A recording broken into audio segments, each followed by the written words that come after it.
Kunio-kun goes Renegade again on Game Boy Works, episode 119.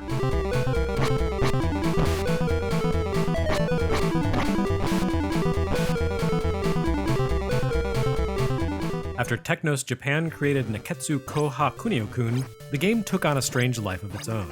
As seen in NES Works, the Western version was localized under the name Renegade, losing nearly all its telltale signs of having involved Japanese high school punks duking it out through Tokyo in favor of a semi-apocalyptic version of New York, though to be fair, New York was semi-apocalyptic in those days. Kunio-kun debuted in arcades and quickly made its way to Famicom, as hit games were wont to do in Japan in the mid-80s. Renegade followed a similar path, starting in arcades and showing up on NES in early 1988, and then it just kept going. Home licensor Taito went hog wild with Renegade conversions, and the game eventually showed up on half a dozen additional consoles and computer platforms. Thanks in large part to its popularity in Europe, Renegade was far more widely played than Neketsu Koha Kunio-kun was. Maybe that's why the franchise split along two paths. For their domestic audience, Technos continued to ply the Kunio-kun concept, making its characters cuter and chunkier to fit the kawaii aesthetic so prevalent in Japan. For the international market, however, Renegade begat Double Dragon, a cooperative brawler with a beefy, macho aesthetic. Although Technos certainly sold Double Dragon games in Japan too, packaging them in a seinen manga-inspired style that called to mind Tetsuo Hara's Fist in the North Star artwork, the series was explosively popular in the US and Europe, with each new walk and punch entry seeing multiple console and computer ports along with multi-million sales figures. Meanwhile, Kunio-kun became a mere dabbler in the brawling genre, branching further afield and even approaching the beat-em-up concept with an increasingly experimental mindset. In short, these two offshoots of Renegade were very different creatures, generally intended for very different audiences, and never did the twain meet, except this once on Game Boy. Double Dragon 2 for Game Boy is not Double Dragon 2. That's a shame because the actual Double Dragon 2 is easily the high point of the franchise, especially the NES version, which balanced out its technical deficiencies relative to the arcade hardware by refining and enriching its design. The Double Dragon 2 appearing on Game Boy was a different game altogether.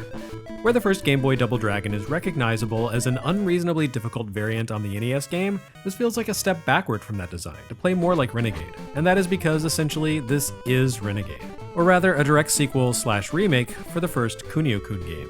Japan never received a Double Dragon 2 for Game Boy. Instead, they got Neketsu Koha Kunio-kun Bangai Rantohen, or Hot-Blooded Tough Guy Kunio Extra Brawl Edition.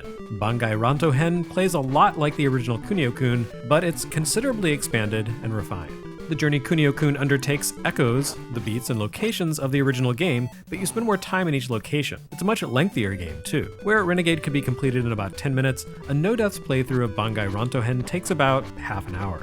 Despite the extended length, this game doesn't include gameplay variations, like the motorcycle chase of the original Renegade. It's all brawling, start to finish. This can be a little tiresome. One of the ways in which Bangai Rantohen represents a step backward from Double Dragon and River City Ransom, which had already launched in Japan and the US by the time this shipped in Japan, is in the fact that you can only fight with fists. While enemies wield weapons, they never drop their sticks or chains for the player's use. To balance out these somewhat limited mechanics, Bangai Rantohen does adopt one critical feature from Renegade's more popular descendants: simultaneous multiplayer. This was something Renegade lacked, and being able to team up with a pal adds some much needed spice to the action. The game also features a more varied pool of combat moves than its direct predecessor did. Although you could pin enemies or grab and throw them in Renegade, those maneuvers could be a little tough to pull off. Here you can perform rising punches and other attacks based on button input combinations. It's not exactly Street Fighter 2, but that's okay because Street Fighter 2 was still a few months away. One notable feature in Bangai Rantohen is the fact that it's built around forward attacks only. Unlike in Renegade, where punches were delivered in the direction the player faced, and kicks were launched behind him, you launch both punches and kicks straight ahead here. There's a small amount of irony in this, in that the Renegade style of back kick attacks was one feature carried forward by Double Dragon in arcades and on NES. But again, Double Dragon 2 on Game Boy doesn't go out of its way to be particularly Double Dragon-like. While you play as Jimmy and Billy Lee in the American version rather than as Kunio and Riki, this is the same game as its Japanese release. The only real changes, as in Renegade, are visual. High school street toughs and gun-toting Yakuza are now road warrior-looking punks. And rather than starting in front of a schoolyard in central Tokyo and battling your way across town on a metro line, you begin in a rundown Manhattan neighborhood and slug it out through the subway. Outside of superficial visual changes, though, these are the same game regardless of region. I have to imagine kids who picked up Double Dragon 2 for Game Boy were deeply disappointed to find a brawler bearing only the most fleeting similarities to the arcade and NES hit. Double Dragon 1 and Double Dragon 3 received fairly faithful Game Boy conversions, so there's some frustration to be found in the fact that the very best entry in the series never really made its way to portables, unless you count playing on Turbo Express or Sega Nomad or Nintendo Switch Online, but that's not the same thing as a bespoke handheld rendition.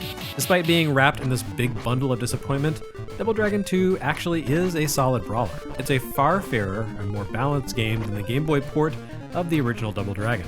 Mechanics may be simplistic, but the action feels solid, and the Lee brothers, or Kunio, can pull off their actions consistently. The distinct visuals and music look and sound great in both versions of the game, and overall it's the best take on the genre yet to have appeared in portable form to this date, even if it wasn't necessarily the game everyone would have wanted.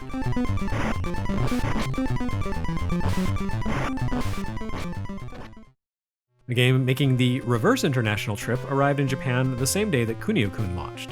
Shoei and Toei's digital adaptation of a European board game called Scotland Yard.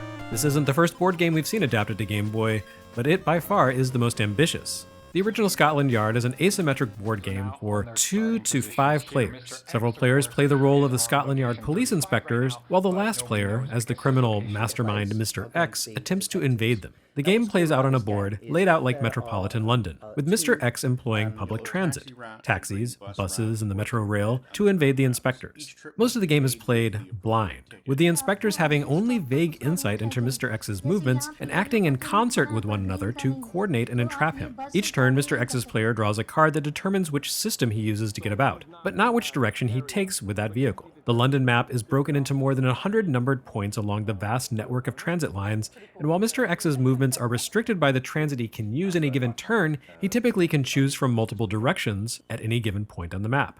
Inspectors, for their part, can freely move each turn, but they don't know exactly where Mr. X is located. They generally only know which transit line he's currently on, except on random turns in which Mr. X's actual location is revealed for all to see. So Scotland Yard turns into a process of guesswork and intuition. As play proceeds, inspectors have to work from Mr. X's last known location and transit method. The vast network of rails and roads means the police can work toward Mr. X's general location without knowing precisely where they need to be. And the longer they go without insight into Mr. X's current location, the more possible locations the criminal can actually be at. There are a few special conditional moves in addition to the events where Mr. X must reveal his location.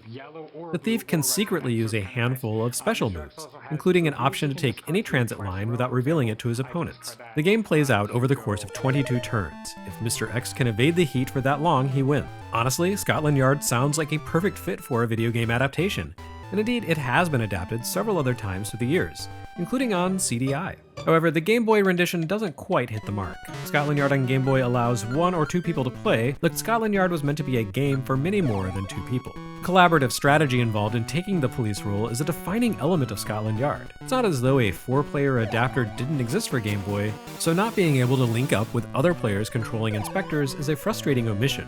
A much bigger frustration is that the entire system has been massively streamlined and stripped down in order to fit onto the Game Boy. For starters, the single-player mode only allows you to play as the inspectors, never as Mr. X. The map has also been compressed and simplified, with only trains available for transit, all around a much smaller rail system.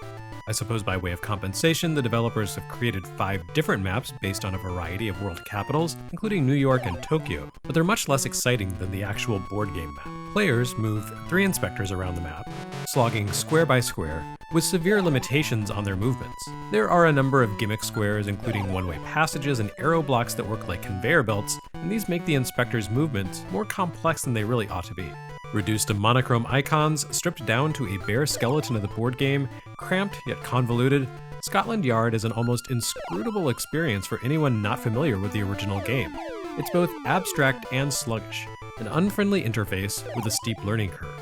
I will say though that once you get your head around what you're doing, it's not completely terrible. It's limited, it's clumsy, but it's a reasonable interpretation of the source material given the format.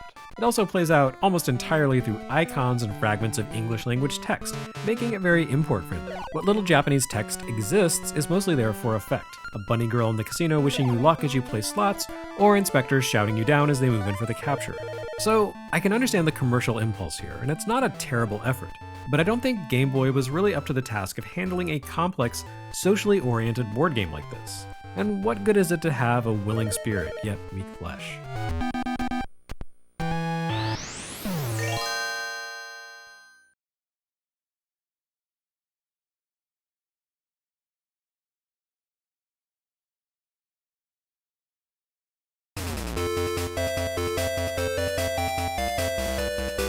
Next time on Game Boy Works.